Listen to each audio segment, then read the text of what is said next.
Yes. Yes. Yes.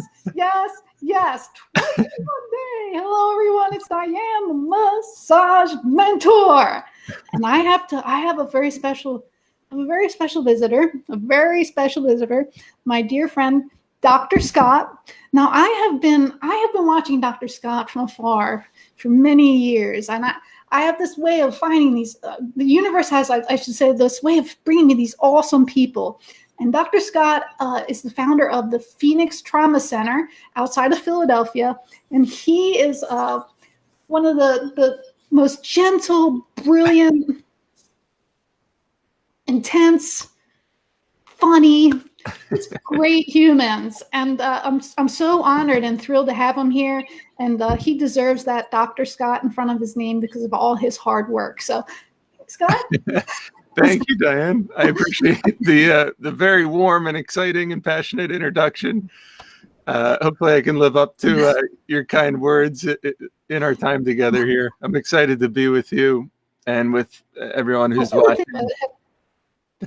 One of the things that we've talked about in our, we like to pal up and have little chats now and then is trauma and then massage therapist. So one of the things that I've always done, and I didn't realize it until some of our conversations, was when someone walks into Freedom Massage, they are about to walk in and meet a stranger, probably a stranger, and then they're going in a strange office. They don't know anything that's going on in the office, really. And then they have to walk upstairs or walk into this room with music playing, and then they have to take off all their clothing. Right. And the lights go off. The lights go off, and then you have this person that you just met working on your body. Now, some sessions even leave on their clothes. Now we have some sessions you leave on clothing, but even still, someone's definitely in your personal space. Right. And one of the things that I was unaware of until speaking to you is how much of the population suffers from some kind of trauma. Yeah, in the research, it's pretty alarming. 7 out of 10 people report some sort of trauma. 7 out of 10 people. So would you be in agreement, and would you say that it's important if a therapist is seeing a client for the first time and maybe greet them with some enthusiasm and kindness? Yeah, perhaps as much as you bring to the podcast here. Yes. Make them feel welcome. Make them feel welcome. Yeah. Show them their surroundings. Show them the exits. Yeah. Show them around the massage room. Yep. Show them around the massage table. Show them the headrest. Show them where they're going to put their clothing. Right. Show them that you're going to wash your hands, that there's hand sanitizer. All those things are not just rituals that we should do to be professionals. Could you tell us why they're rituals or things that we should do to protect the wounded hearts or the people who may be suffering from trauma? Yeah. So trauma is usually characterized by a loss of choice, autonomy, and it's usually pretty unexpected. So anytime we're working with someone who might be a trauma survivor, and if you're working in human services of any kind, you're working with someone who might be a trauma survivor. We want to, as much as possible, provide opportunities for clients to be empowered to make their own choices, to set boundaries when needed, and to really give them, before we begin any kind of work, and almost like an itinerary of this is what the plan is. And let me know if there's anything that doesn't fit for you in this plan. I start all my groups off when I'm doing psychotherapy with, this is what we're going to do today, so that there's no surprises. And I think the same principle fits for massage therapy. Going through, I'm going to start working on this part of your body and move to this part and move to this part. And then we're going to, switch position and just going through what might feel like really mundane, boring details for someone that's doing it all day. might be really important for a trauma survivor to know what's coming. Especially, right, because the goal of massage and body work is to bring down stress levels. So Right. if the person comes in your office, that little bit of trauma, and we were saying, talking a little bit earlier too, that sometimes trauma victims might not intellectually recall the trauma, but the trauma will be sparked by different actions or reactions to things, and they don't even know necessarily that they're having a trauma response. So our behavior could have a effect on them, and they might not even be aware. So the more gentle we are, speak to that for me. Yeah, absolutely. It's quite common for folks to minimize their trauma, to not acknowledge or label something as traumatic, and potentially to even repress or dissociate entirely from traumatic memories, and really have no conscious recollection of those memories. And when trauma, so we'll talk a lot during this interview about how trauma is stored in the body. It's not just a theory; it's a real thing. Trauma is really stored in the body and in the nervous system. If you look at a list of the symptoms of PTSD, post-traumatic stress disorder, they're almost all symptoms related to the nervous system. And when you have someone on the massage table or chair and you're working on their body, you're working with the nervous system. Anything that you can do to help that person feel safe, feel secure, is going to help with a sense of safety and help calm down their nervous system a little bit. In psychotherapy, we always say that the most important aspect of the process is the therapeutic relationship between the therapist and the client. And that safety really comes from that container we create together. And I know massage therapy, there's usually less kind of verbal exchange than we would have in psychotherapy. But I think there's really simple ways that before a client gets on the massage table, to establish connection, to establish rapport, and even throughout the session to have a little bit of communication with a client if they're up for that. I think you can really consciously use your relationship with the client to help them feel warm, welcome, and safe. Relationships is really one of the primary ways that we as humans regulate our anxiety and our stress. And so basically, if you forget your massage cream, you don't start the massage and just walk out and then come back in without telling them that you left and came back in. Stuff like yeah, that would be funny, but you'd be surprised. You'd be surprised. So one thing too is the I think some people, as we're talking about trauma, might not even know. They feel guilty to name it that. Like, unless their PTSD gets and should be, of course, parallel to vets and people who have been through wars and all that stuff. Of course, PTSD. They hear loud noises. They're all that kind of stuff. But can you tell us some other examples of? Trauma could be, where we might not even realize or be able to call it that ourselves. Could you give me some examples of that kind of thing? Yeah, absolutely. So trauma is really a subjective experience. So someone might have a traumatic response to an experience that someone else might not have the same response to. Two people could experience the same thing, and one of those people might identify it as traumatic and the other person might not. I think there's a lot of factors that go into that, especially culture and value and the ways that we make sense of our experience in the world. I like to think of trauma as any kind of experience that overwhelms our ability to cope. That's a simple way of thinking about it. Mm-hmm. And that trauma is on a continuum. So there's capital T traumas, the types of events where, 9 out of 10, 10 out of 10 people would say, oh, that's a traumatic event. But there's also these lowercase t traumas that usually go unnoticed, or sometimes can go unnoticed. they can be neglected. However, especially when they're reoccurring, these lowercase t traumas can really have the same impact over time that a capital T trauma could have. Things like repetitive bullying, things like neglect or abandonment. So often we neglect to consider how impactful neglect is for people, and especially in the context of massage therapy, thinking about how if we're working with someone who maybe didn't receive a lot of physical touch and Right. love growing up, how powerful that physical touch, if it's done in a safe way, how powerful that could be for someone. Yes. Do you want to hear my silly little thing that I always say?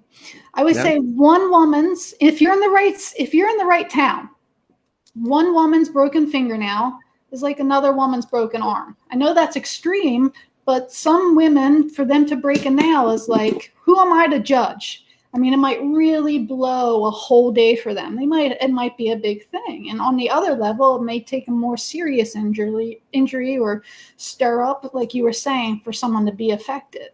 And I think that it's important to keep that in mind as we even walk through life, that you never know where the T is. Is it capital T or is it lowercase t? Right. And it's important to also acknowledge in this conversation that humans are incredibly resilient. Right. And actually, more people report growing from trauma Yes. than developing post-traumatic stress disorder. Yes. It is. I do believe that everything that we can in life, we can definitely use as a teacher or a guide. And Right. you were saying too, one of the things you wanted to discuss was how the body will store trauma. Yeah. So if you haven't read it, there's a really good book. I know you've read it, Diane. There's a really great book called The Body Keeps the Score by Bessel van der Kolk. It's basically like the Bible for trauma therapists. It really I is. recommend it to all my colleagues, students, trainees. It's a book on trauma, and it's called The Body Keeps the Score. So a lot of the content in it would be really relevant for massage therapists. And basically, in the book, Bessel goes through all the different ways that the body, the nervous system, and the mind are impacted by traumatic experiences, different types of traumatic experiences, and different ways of healing from those impacts. So, the past 2 decades, the neuroscience research has really been evolving like crazy, and we know a lot more about how trauma impacts the brain, not just the mind, but the brain and the body than we used to. And even then, we still know only a little bit compared to what there is to potentially know. But there's been some studies that I think are relevant for massage therapists to consider. One of which is that when somebody's traumatic memory is triggered, and they take a scan of the brain, the speech and language center of the brain is offline. So if we are working with someone who is a trauma survivor, or could be, and there's a possibility that physical touch could be triggering for someone, they might not be in a place where they can articulate a boundary or give voice to what's going on for them. And that's not their fault. That's just how we're wired. Right. So really, before getting started, checking in about permission, about physical touch, really getting thorough, informed consent would be really important. And keeping that in mind throughout the process, that although someone might not always be able to verbally articulate what's going on for them, you can look for nonverbal communication. You can see Yes. and feel what's going on in the body, and make corrections based on that. I'm a bit jealous of you all as massage therapists. As a psychotherapist, Right. I'm not really allowed to engage in much physical contact with my clients. And I imagine there's so much information about the client's body and about So much. trauma and healing. Maybe this is also a good point just to acknowledge too that I'm not an expert in massage therapy, and I really want to approach this in the spirit of humility, to share a bit about what I know about trauma and the body, and as a client and customer of massage therapy, a regular, um, some ideas that Diane and I have been throwing around that could be helpful. But I really want to acknowledge I'm not an expert in massage therapy and throw that out there. Well, that you make a really good point on how the two kind of work well together, because you can talk them through it, but you can't really feel them. I can feel them. I can't talk them through it. And Right. if it gets triggered, I don't know what to do. So do you have any insight? One of the questions from my staff was, make sure you ask him, what would he say we should do if someone has some kind of reaction as we're working on them? Does he have suggestions on, say, the client, we're working on them? I mean, now that you're saying this, honestly, Scott, I've thought of people that have been like, I'm sorry, I have to stop the session. And I always took that personal. And in maybe some cases it was personal, but maybe in some cases it was not personal and they couldn't take the touch. So what would be some suggestions? Yeah. So if someone's actively having a emotional response in a session, Yeah. I would stop or complete or really slow down what you're doing and check in with the client. Maybe help facilitate them in some deep breathing. Deep breathing is so simple, but the quickest and most effective and consistent way to regulate the body and the nervous system. Just long, deep breaths, exaggerating the exhale. It starts to tap into the parasympathetic nervous system, which will stop the production of cortisol, which is a stress hormone, and it'll help calm someone down. So just reminding someone to breathe, although it's so simple, it's really the first thing to do. And I would check in with them and see what's going on. Of course, not being trained in psychotherapy, you have limits on how much of that you can facilitate with them. You can validate what's coming up for them and acknowledge it's not entirely abnormal. You're not the only person that this happens to. Right. Yes, that's a good point. That is an excellent point, Dr. Scott, because that is, I think, one of the things that is really helpful when people move through those things is that you're not alone. You're not the first person that's had a cry on my table. I mean, I wouldn't say it like that, but I can't tell you the number of people who have cried during a massage or had some kind of emotional reaction. So I think that's a really incredible point that you just made, is letting them know they're not alone and validating their feelings. Yeah. Yeah. And it's less about what you say to them in that moment and more about that you're a steady, attuned, non-judgmental presence. And in order to be that kind of presence, usually it requires that we do some of our own work so that we're comfortable with other people's stress and emotions. And that was another question. You want the other one that this one therapist had asked me? Is she said, well, what do we do if we're suffering from trauma, or maybe we're not aware of it and somehow we get triggered? What are your suggestions for that? That's a tricky one, huh? Yeah, that's a tough one. And like I said, I know you're not a massage therapist. We understand we do have some guidelines for this, but I'm just curious to see what your point of view would be, because I would guess as massage therapists too, if you're acutely aware of like your own stuff, like you said, we have to do a lot of work on ourselves in order to meet people where they are. So do you have any exercises that someone could do, say like post or pre-session? The breathing you said was one. Yeah. So taking a few deep breaths is a simple one. Any kind of positive imagery, just kind of using your imagination, checking in with yourself, tapping into perhaps a positive memory where you really felt grounded, felt confident, felt safe. The mind is really an incredible thing, and the body can't really tell the difference between something happening in real life, Yes.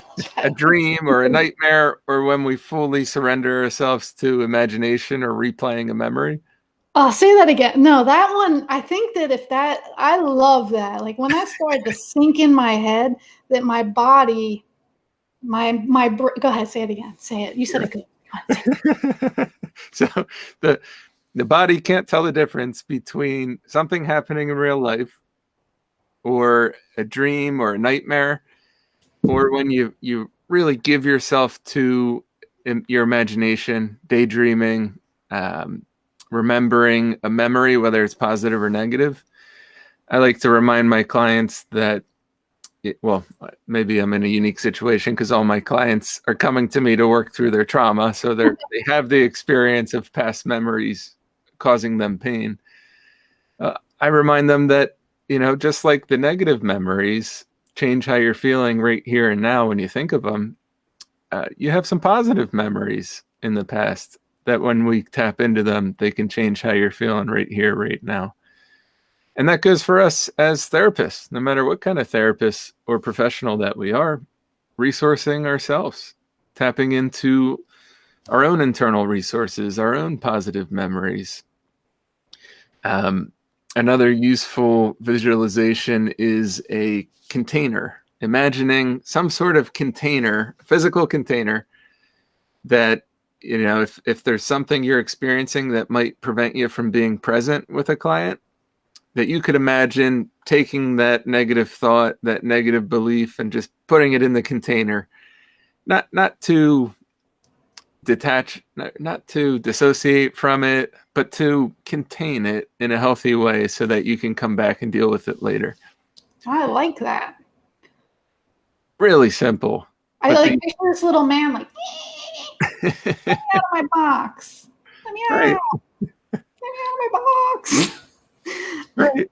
If you leave it there for too long, it'll start yelling like a little man stuck in a box. So it's important that we go back and deal with it at some point. Yes. Yes. And the other thing is, like for myself as a trauma therapist, picking up vicarious trauma for others, one of my go-to strategies for working through that is getting my own massages. Right. And I think that that can be a really simple thing for massage therapists too. Getting your own massages. I think that I really, I don't know what you do doing your massages, Dr. Scott, but I have built a business. I have healed my own trauma, a lot of trauma. I feel not like I've healed my own trauma, but I've processed a lot of things in my body, because that's another thing. Everything my body's been through, it's probably still there, when I got to work through it. So there's been so many things that I've been able to do as a massage therapist. And that brings me to the point too, that I think it takes time to learn how to receive massage too. It's not just, you don't, as our clients come in their first massage, they are not necessarily expert receivers. Right. It takes time to learn. My sessions now, after 20 years of receiving massage, I'm like, do whatever you want. I'm just like, I can't, I'm there. I go to a different little safe place where I'm happy I have a body and I'm thankful for everything in my life. And it's just this blissed out time for me. Right. So I don't even know what I was talking about, because I just got so blissed out talking about where was I, Dr. Scott? I don't even know. The way I think about it is our warming up process to receiving. Right. So it does, yeah. Someone who's experienced trauma, perhaps, and maybe isn't as comfortable with a stranger touching their body, their warming up process to receiving a massage is going to be a lot longer. It's going to it's going to need to go slower, gradual. It's going to take some time for them to warm up and feel comfortable and safe. I think it's important to meet them where they are. I had a woman that felt most comfortable leaving on her pants for, I think it was like 3 years. I remember the day that I finally went in that massage room and she said, I'm ready for you to work on my legs. Yeah. I was like, oh, I was so excited for her. I was so excited for me, but I just, we did that journey together. And it's not that she's any less than or anything. It just was her process. So I think what you're saying too is it's really important to meet people where they are and Yeah. not push them to a point, because that could cause trauma in itself. Absolutely. I mean, if you think about most experiences of trauma, there's a violation of a boundary that happens. And as professionals, we want to avoid reenacting that in any way, even the smallest way. So we really want to respect clients' boundaries and help empower them to have those boundaries and set them, which can be tough with massage too. I'm thinking of even my own experiences.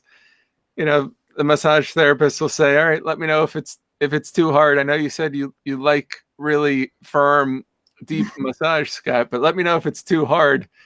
And a half hour into it, I'm like, oh, this really hurts. Why am I paying her to hurt me? And it can be hard to speak up and say, this hurts a little bit. Can you relax? It's true, right? It's more reason for, I'm surprised you haven't been to Freedom Massage for your regular massages. We'll talk about that a little later. But that's another good point, is we can't always count on the client to have that voice. That's why for me, I always ask, would you like less, more, of the same pressure? That way too, it helps them. They don't have to say yes or no. They don't have to feel like they're hurting my feelings. They can say, I'd like a little less. I'd like a little more. Oh, the same's fine. You can sometimes hear the person say, I'd like the same. And they're like, oh, I like the same. And I'm like, you don't want the same. Yeah. I said you want the same, but I know you don't want the same. I'm going to guess that, oh, I don't want the same. So there is different language, I think, too, that we can, to your point, use with clients to kind of make sure that they do have that voice and that their voice is heard. Yeah. And that might mean, especially in your first session or first couple sessions with someone, checking in a little more often than you might with more regular clients. Is this okay still? Right. 100%. What else do you want to cover, Dr. Scott? What else? I'm definitely going to beg you to come back. So what do you want to cover? What else? Anything else today? Yeah. So some other things I wanted to throw out there. In preparation for this, I was looking a little bit at some of the research related to chronic pain and childhood trauma that I thought would be interesting for some of your listeners. Yes.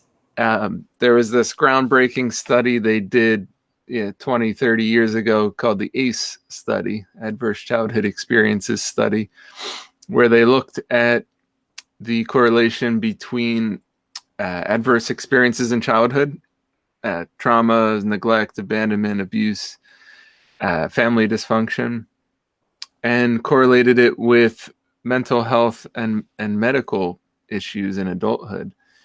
And they found a connection between medical issues with the body that we normally wouldn't think of as being related to childhood trauma. Things like heart problems, diabetes, cancer, lung diseases, chronic pain even. They found that when someone has childhood trauma, they're 200 to 300% more likely to develop chronic pain as an adult. Oh. Pretty significant. And for me, hearing these things is, we were talking about it earlier. I've had my hands on people for tens of thousands of hours. You can't do that much massage and not just kind of feel things. You can't hear someone reporting their condition to you, doing a client intake, and not noticing the subtle clues in their voice or the way they stand, or perhaps the fact that they might not look you in the eye, or they kind of almost seem like they're frightened, or their shoulders are up. So if I'm hearing you correctly, that there's now some I'm waiting for the science to catch up all the time, Yeah. Dr. Scott. I'm always waiting, because there are always things that I've noticed just by the way people feel. Their body literally, we were talking about earlier, their muscles actually feel that would lend me to believe that something has happened and it might be happening over and over for them. So you're saying now there's actually evidence. Right. And if you think about, the normal trauma responses that we talk about, fight, flight, and freeze, all of them are characterized by a tensing and bracing, or in a energizing of the muscles, all of the muscles in the body. Maybe different ones related to different responses. Like a fight response might have more upper body muscle tension. A flight response is going to have more leg muscle tension. Freeze response is probably going to be a whole body tension, freezing. Right. The metaphor I use for it with clients is that it's like you got one foot on the brake and the other foot on the accelerator, and your body's just being pumped with adrenaline and stress with no way to let it out. And so the body holds on to that somatic energy. It gets stuck. There's a frozenness that stays with the client long after the trauma in some cases. And sometimes what you experience with a client when they have a breakthrough on the massage table is that they're discharging some of that somatic energy that was locked in the nervous system that they haven't been able to get to in any other way. Just talking about it in therapy isn't going to get there.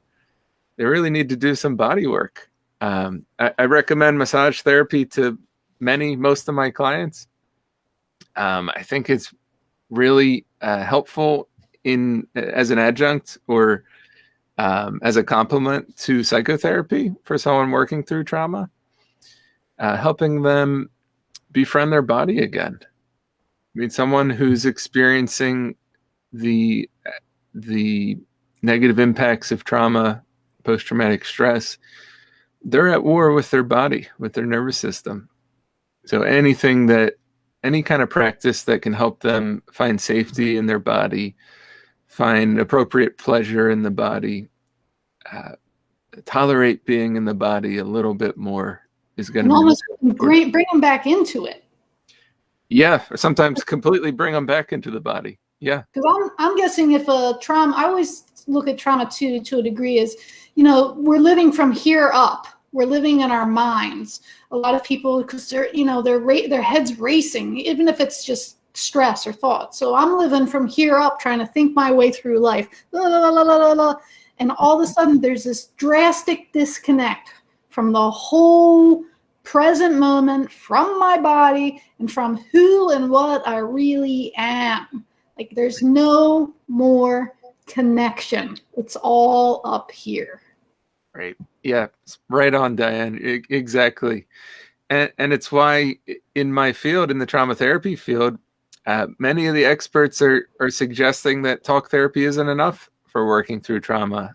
Yes. You have no idea. I think it is. Like you can't sometimes, I always say sometimes you just can't talk it out. You can talk. And then then it might say, well, you need to take action. Well, if your body's frozen, if you're terrified to be in your body, perhaps befriending your body again is a major player in helping people with trauma and helping them through traumatic experiences. Yeah, exactly. There was an interesting study where they found that yoga was more effective at reducing PTSD symptoms than any medication that's ever been researched, which is just amazing. And I imagine that, of course, yoga and massage are very different, and there's some similar elements. Right. The process of finding safety and comfort in my body, the process of tolerating a little bit of distress. If I have a real sore spot and a massage therapist is getting in there, it hurts a little bit. I know it's going to be temporary, and I can breathe into it and tolerate a little bit of distress, knowing that I'm going to have relief shortly. Just like holding a massage pose that is a stretch and it hurts, but I know it's going to be over soon. But that's the thing that I always go to. As a receiver of massage for a long time and then doing these yoga poses, It's like I have to unravel my thoughts in order to unravel that knot. Like you're saying, you have to yield to the touch. Like I believe I can breathe into something and have it kind of loosen or unravel, at least temporarily. You would hope ideally forever. Right. But you can't, you have to get through your mind in order to have the body relax. And with yoga, you're pushed to a point and your body says, ha, ha, ha, ha, no way. And your mind's like, okay, that's cool. And then there's like this thing that happens with your breath and your body. And then the two have to unite. There's no way to get to the next level of that stretch unless your breath and your body and your brain unite to get you there. And that is, you can't be thinking when you're doing that shit. Right. You can't be thinking about what you're buying for lunch and getting rid of a knot in your back or getting into downward dog with your ankles on the floor. Right. It raises a really good point, Diane, that part of the healing process is reconnecting the mind and the body. Right. And psychotherapists, we do that in a top-down way usually. Right. And massage therapists, you do that in a bottom-up way. Oh, look at that. This is what I mean. Like here, and I just wish, we're always talking like bringing our industry up a notch. Let's bring it up a notch. And a lot of us have done it by naming muscles, doing this, getting better with our the way we speak about the human body and all that, which is wonderful. It's great.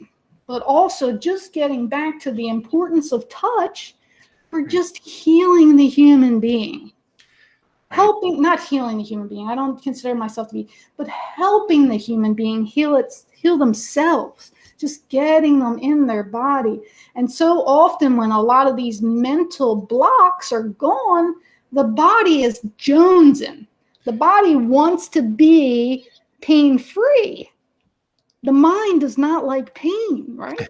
Right. So it wants to be free, Scott. Dr. Scott, it does, right? Exactly. And just another point to really drill home, in the neuroscience research, when they look at someone's brain in physical pain, like you're talking about, and someone's brain in emotional pain, you can't tell the difference. Look at that. You can't tell whose brain is whose. The brain, the way we've evolved as humans, is that the mechanisms in the brain and body for physical pain are the same ones used for emotional and social pain, which really drills home the point we were making earlier about the importance of the therapeutic relationship and connection, attuned presence, how really being with someone, even if it's without words, being attuned and present with them to the, they can feel, a client can feel it if you're checked out mentally while you're doing a massage, or if you're really attuned to them, that by itself, the relationship, the attention, the attunement is going to help reduce their physical pain and stress. And I honestly, I mean, everyone's like, how did you build your business? And probably people are like, Scott, how did you get together this Phoenix Trauma Center? Oh my God. And that is the number one way, was when someone walked in the room, they would always say to me, Diane, you make me feel like I'm the only person in the world. And for that hour and 10 minutes, most days I did, but I wasn't perfect. I'm human, but I did my best once they came in to make it all about the client. And they feel that, they tell their friends about it. And that's how my business grew, was just really being there. And I love the statement too. I heard once, Dr. Scott, we listen to understand. So listening is, you want to understand. So people feel that too. Like when you're really there, listening to what they want from their session, whether it be a session like with you or a session with me, it's important that they feel heard. That's going to probably help some of the protectors too, right? Exactly. Some trauma experts are suggesting that the traumatic nature of an event has less to do with the actual event and more to do with if there was an attuned supportive, healthy person after the event. Wow. Yes, I've heard that. I've heard that one. Wait, say that one again too. So for some people are suggesting that whether someone has a traumatic response to a traumatic experience has less to do with the trauma itself and more to do with the aftermath of the trauma. If there was or wasn't a supportive, attuned person that was there for them. And many times that person is you as a massage therapist, me as a psychotherapist.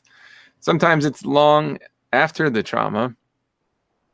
And especially important now in a global pandemic where there's so much additional disconnection and lost presence. Really being with someone. And you just made a great point. I want to run with this one. And it could be a delayed response. So meaning like someone could come into my office after a horrible trauma as a kid. Horrible. Maybe things that we couldn't even talk about live on Facebook. That we just wouldn't, right? So Right. whatever's happened has happened. And it was gone unacknowledged for, say, 20 years. And they come walking into my office, and maybe I'm the first person to meet them eye to eye, greet them, and be excited about them being there. So you're saying that if there is a delay, that we can always help people. Yeah, we can provide what we call them in psychotherapy. We call them corrective emotional experiences. Oh, I love that. When we have a traumatic experience, it leaves an imprint in the brain, the body. It changes us, or has the potential to change us. And new positive corrective experiences also have the power to change us. Yes. And so if you're working with a client who perhaps never had attuned presence growing up in their life, caregivers weren't around or were abusive or just didn't provide the love and attention that someone needed, and they come in and get an hour of undivided attention from you as a massage therapist, that's a corrective experience. That's incredibly powerful and healing for someone. And that's, like I said, these are all the little subtle things that I wanted to talk to you about, because sometimes, you're doing massage for 20 years and you're like, I'm not making a difference. I'm not making a difference. You get that whole, whoa. But the honest answer to that is if you greet a client with enthusiasm, you do your best from beginning to end to be with them. Right. You're making a difference. Right. That right there is making a difference. That you showed up, you suited up, you're there, you're excited they're there, you're there for them. You put aside your BS for an hour and 20 minutes, and you're there. So already you're saying, if I'm hearing you correctly, and I want everyone to let this sink in, is that we're making a difference. Right. You might be the first person that a client has an experience of safe physical touch with ever, or since experiencing some sort of physical or sexual abuse. You might be the first experience of safe physical touch that someone has. And that's amazingly powerful for them. And life-changing. Exactly.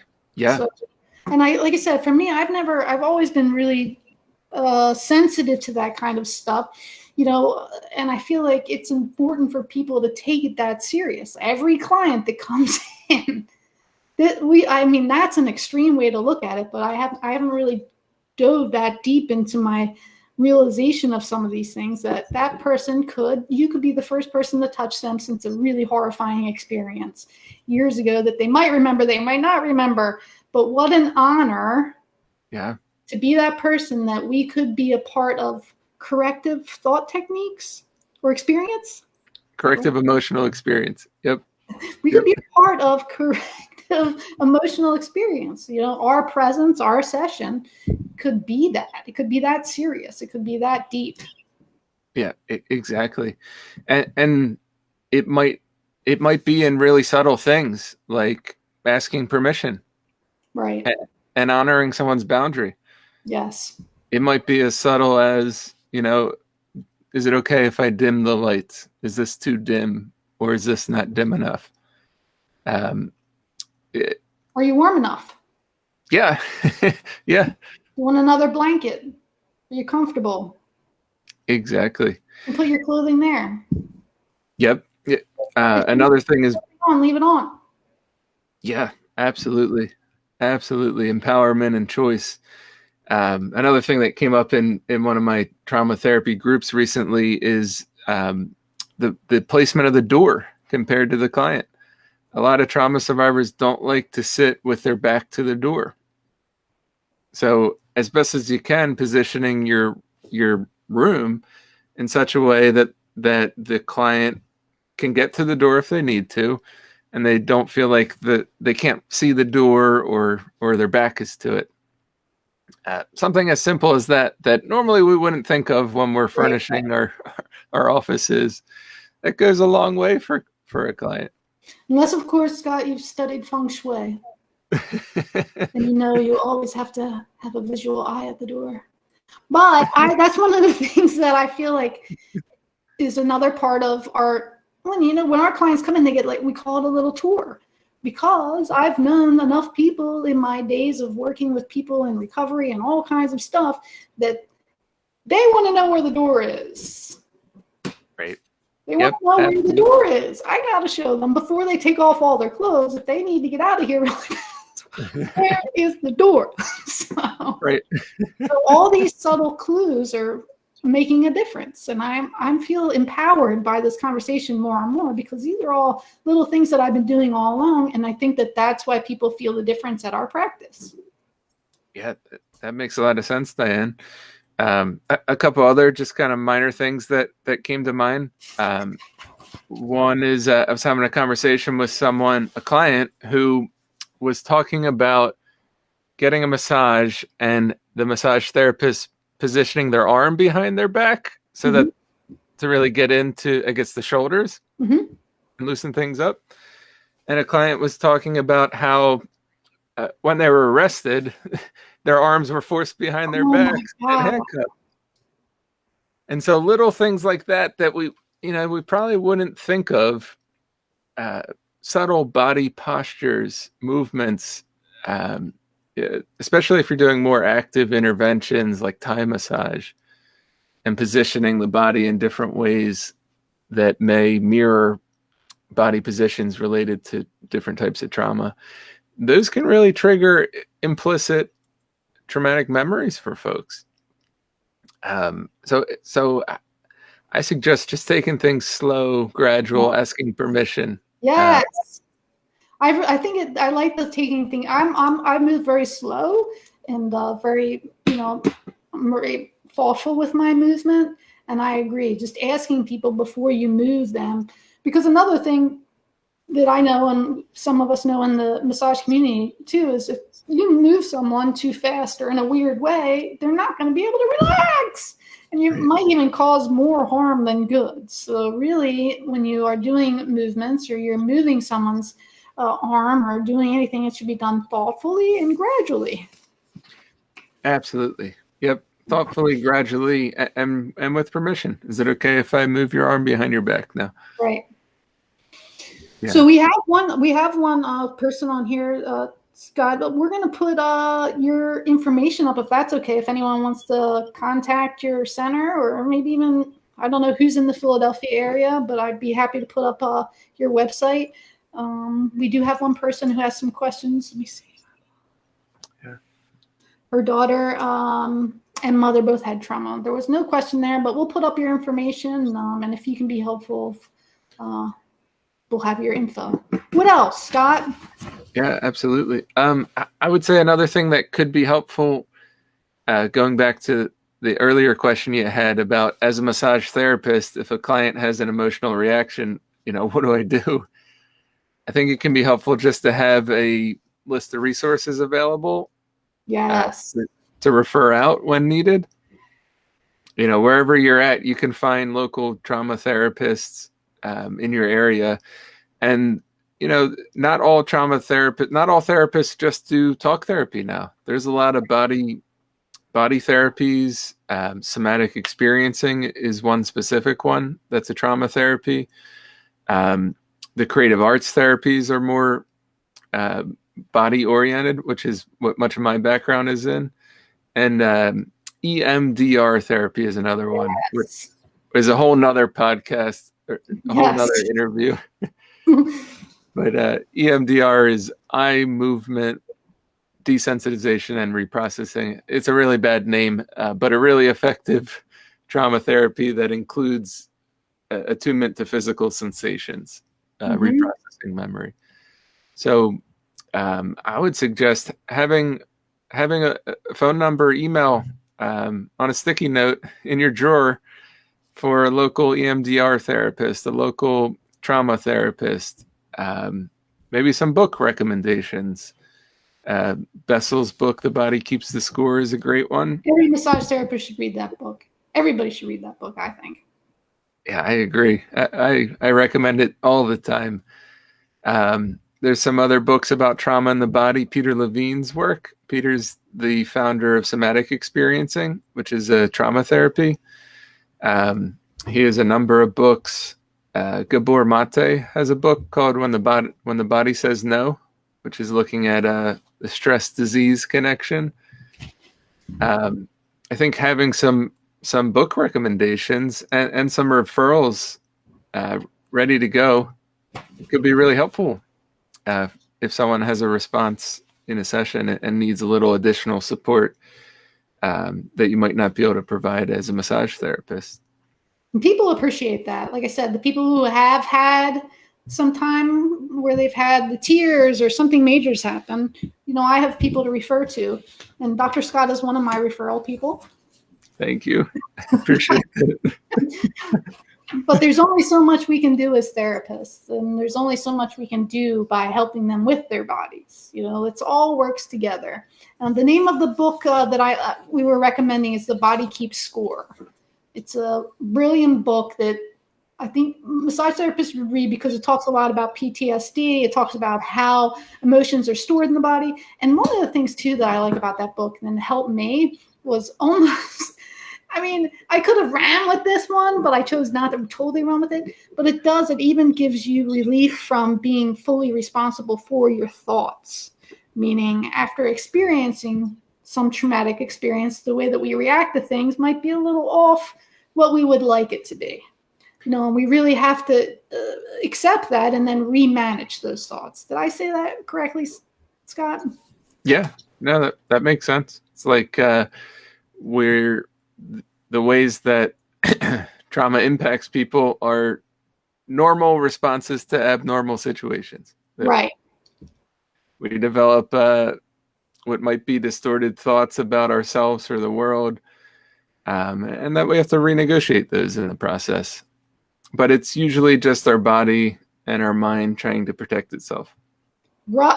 Yes. And let's not forget that. That's another one more. To the body. And it's like I've spent a greater part of my life in survival mode. It took me a long time to realize that I didn't have to survive anymore, that I had already survived. And as we're talking, my body, too, had to figure out that it could relax. It didn't need to survive anymore. So if my brain's thinking in a subliminal way that I need to protect, again, we're going back to those clients with those muscles that when you push on them, it's like you're pushing on a desk.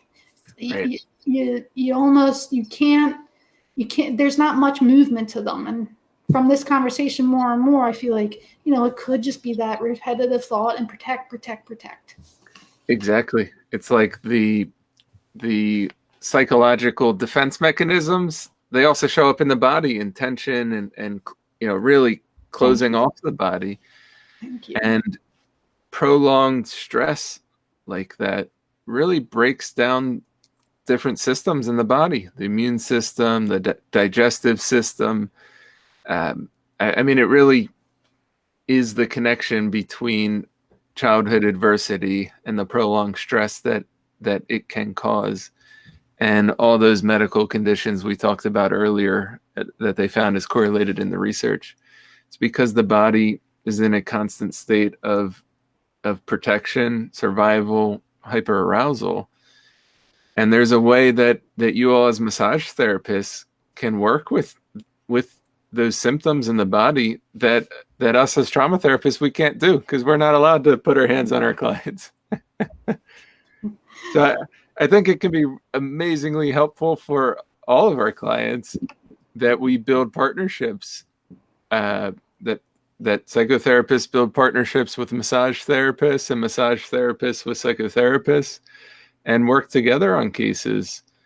I know in my experience, I also work in an inpatient addictions treatment center, overseeing the trauma program.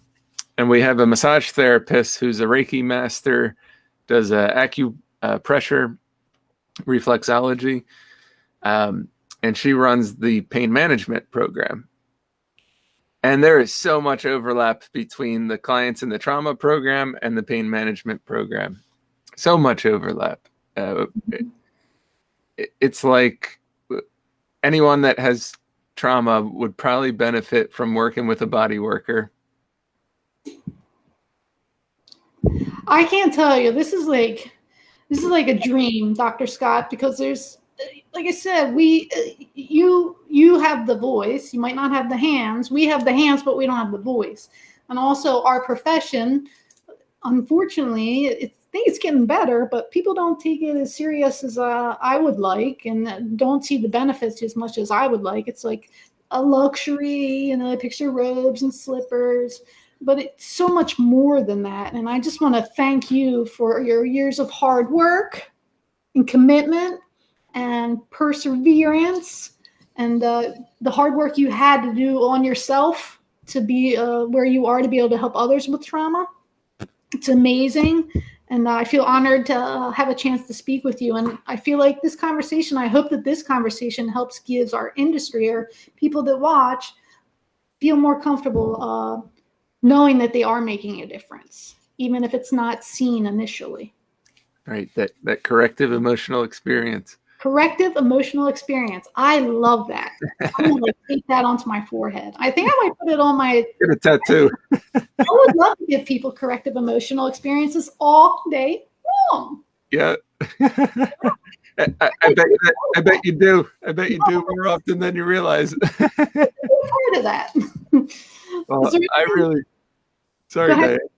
I was going to say, I really appreciate the invite to have this conversation with you and share a little bit about, what I've learned in the trauma field and kind of collaborate and co-create some ideas together and see how this might be helpful for some of your listeners.